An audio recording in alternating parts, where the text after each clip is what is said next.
Hey everyone, and happy holidays! My name's Ashley Beard, and I am the Family Consumer Science Agent in Yadkin County.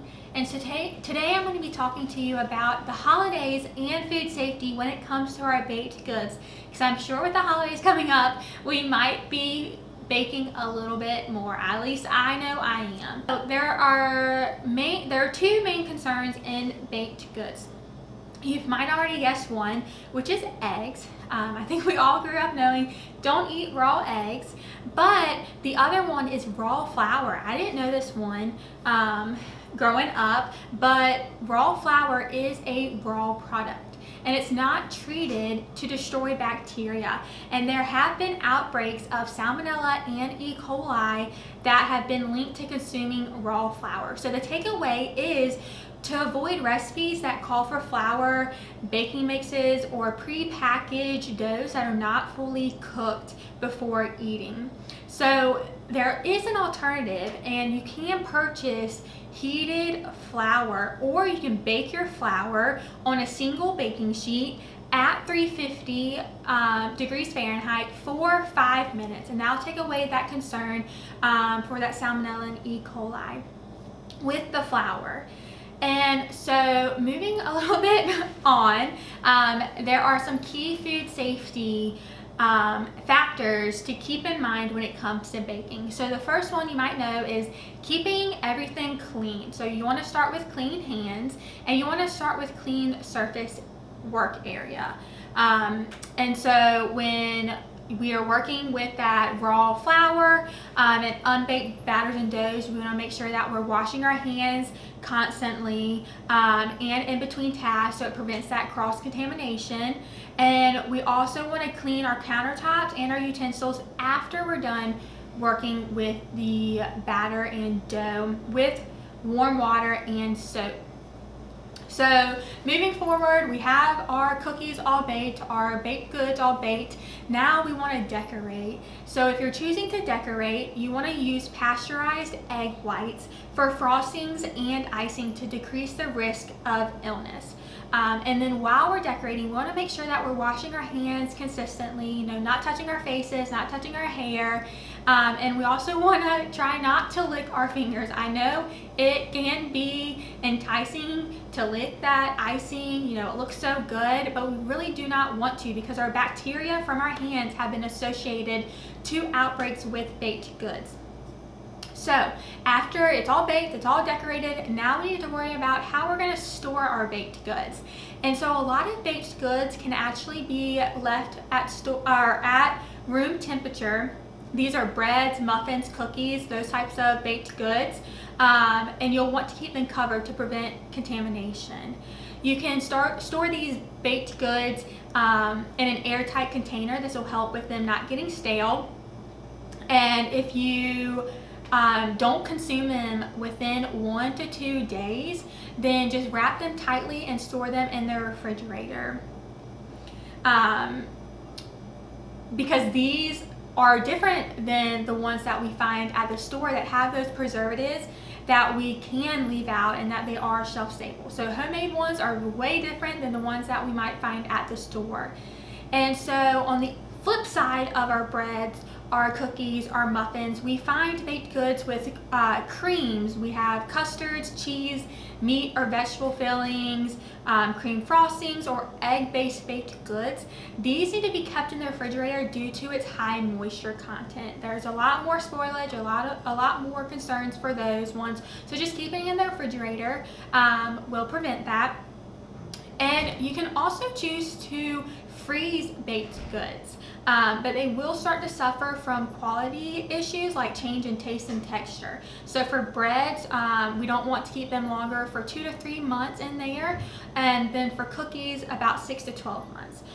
So those are a couple of food safety things to keep in mind when we are baking. And so I love trying new recipes during the holidays. I think I'm a way better baker than a cooker. So I just love finding new recipes, and so I have a lot of cookbooks in my office, and a lot of them are from our Extension and Community Association. You might know them as the Homemakers Club. but I have quite a few Yadkin County Extension and Community Association cookbooks, and I just love flipping through them and just seeing the history, seeing the traditions in there. And I found one called Granny Sugar Cookies, because when I think about the holidays and baking cookies and decorating cookies, I think of sugar cookies. And so this one was pretty simple. I've already tried it out and they're delicious. They got a 9-star rating from various people in the office. So they are very good in my opinion.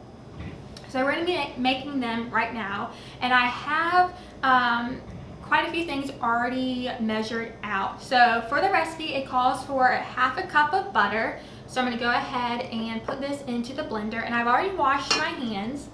I'm going to put that into the blender, and then it calls for 1 cup sugar. That's where we're getting that sugar cookie from. Okay, and so we're going to blend this together.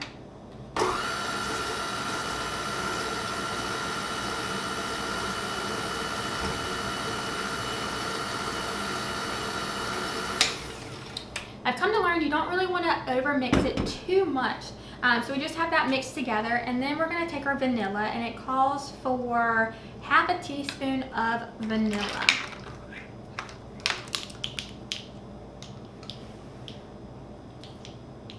Pop that in there. Mix that together.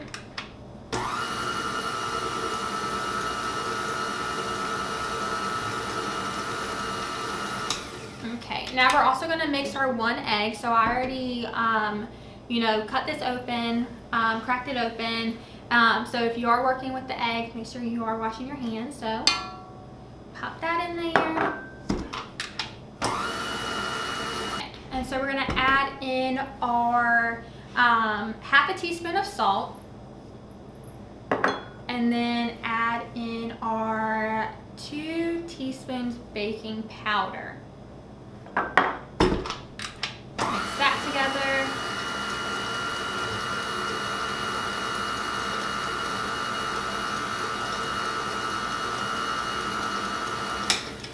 Okay, and so now we're left with our 2 cups flour.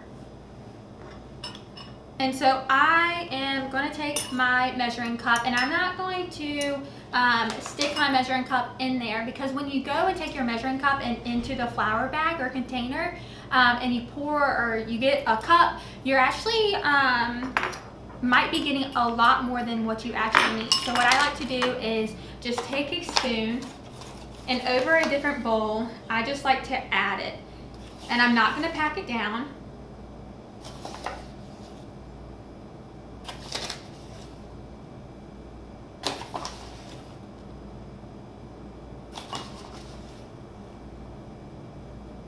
Going to overflow it a bit, and then I'm going to take my knife and just level it. So you might have heard this before, it's a spoon and level technique. So there's 1 cup of flour. I'm going to go ahead and mix that up and then get the other cup.